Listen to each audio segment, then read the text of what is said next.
Subi's Kitchen. Today I'm going to be making a simple chicken soup recipe. Sometimes people think, I don't know how to make soup, but it turns out great every time. Alright, so what I've done here is I have some chicken broth. You could make your own, but that's, I think, sometimes what stops people from doing it. So this is just regular old chicken broth. And I have cooked 2 chicken breasts in here, and don't worry, I'll post the amounts.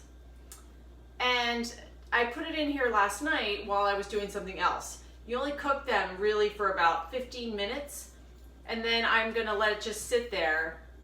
And don't worry if it's a little bit undercooked, because you're gonna be cooking it in the soup too.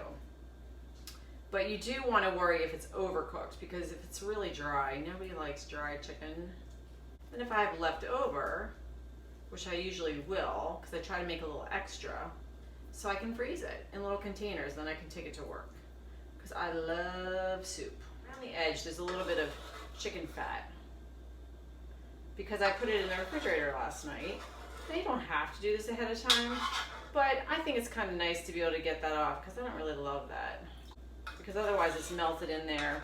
Sometimes what you could do, people do, is if it's hot, you could take your chicken out and then you could put a few ice cubes in there. And then the fat will kind of start to harden and go to the top, and then you can skim it off. If you just think ahead a little bit, it makes your life a lot easier. So I just was cooking it while I had my dinner for last night on the stove, because I had to be here anyway. All right, so that's that.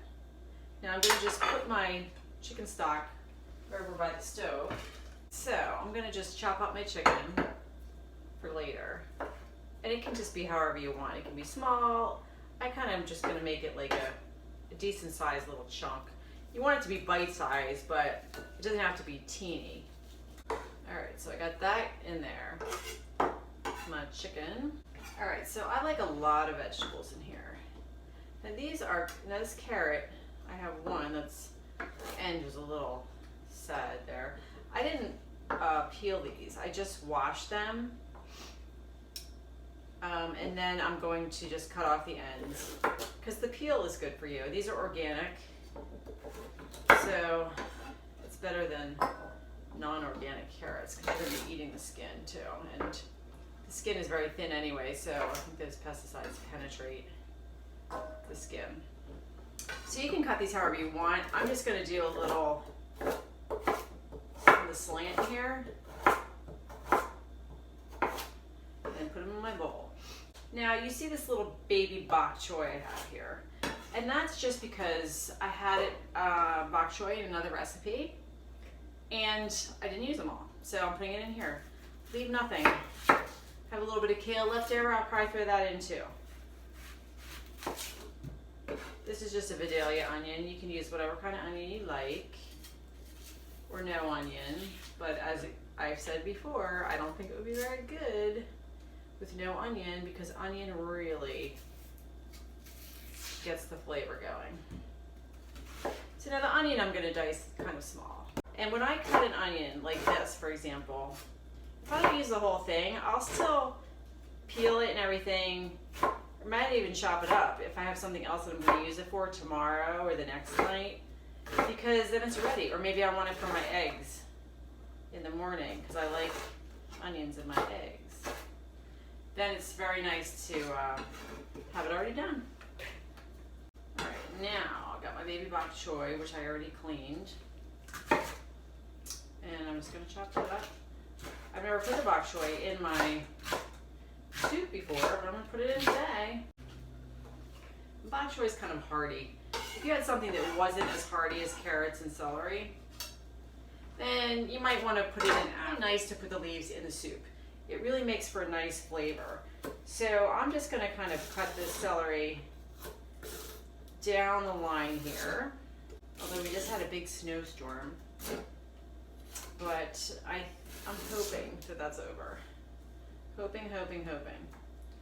All right, so I'm going to just cut these down the middle there. Keep my leaves. And then I'm just going to stack them all up. Now this is organic celery also. You can find online, some somebody came up with a fabulous list that's called the Dirty Dozen. So if you can't find, or you can't afford organic for everything, or you're not really sure, do I really need to eat organic? Go look it up, and it gives you the first 12 things that hold the most pesticides. Apples are number one, so I never eat regular conventional apples. But I might, depending on the price, eat something conventional and something else because I only have a limited amount of resources. But celery is one of those things too that are higher on the list. So you can look it up. So I'm putting that in there. I think that's probably enough celery. However, I am going to cut up a few more pieces because I already washed it all. And I'm going to cut up a few more pieces so that my family might eat it. Okay? So I already have it out. I might as well, right? So I'm just going to chop off these ends because they're a little wilty. Because you want it to be attractive or they're not going to eat it. Because my son is 18. He's been looking for more healthy things to eat, but he doesn't always want to do the work, you know what I'm saying?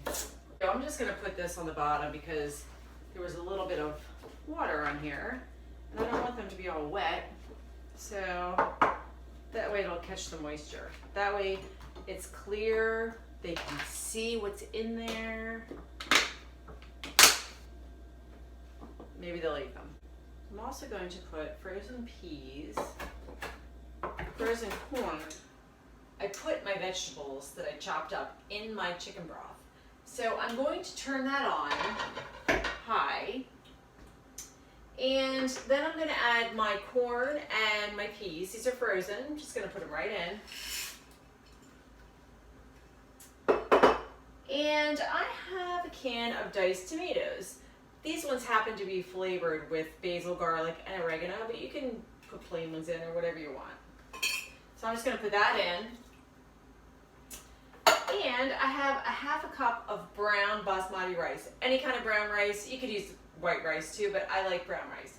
So I'm going to put that in here. So I'm going to let it come up to a boil, and then everything's going to cook together. Put my lid back on, let that come up to a boil, and then we're going to let it cook. Then I'm going to put the chicken in, and pretty much it's going to be so boiling, I'm going to just turn it off and let it set. And actually, then I'll put my spices in there. I'm going to put in a little bit of oregano, and I'm going to put in some salt and pepper. All right, so it's up to a rolling boil.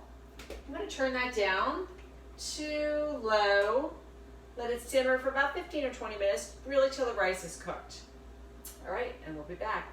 All right, so it's been 15, maybe 20 minutes, and I'm just going to check it out. All right. So my soup is piping hot, and I'm going to try this. Now, it happens to be National Nutrition Month, and soup is always a good way to celebrate.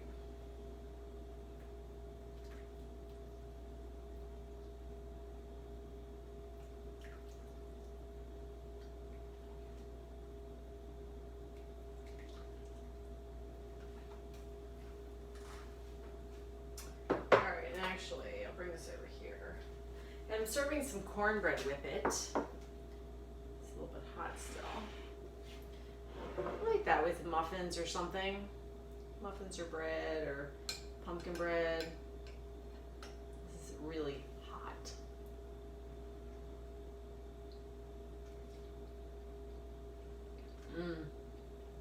So warm and comforting. Any time of the year, but it's winter, right? Well, it's March. National Nutrition Month is in March. And this is really, really spot on.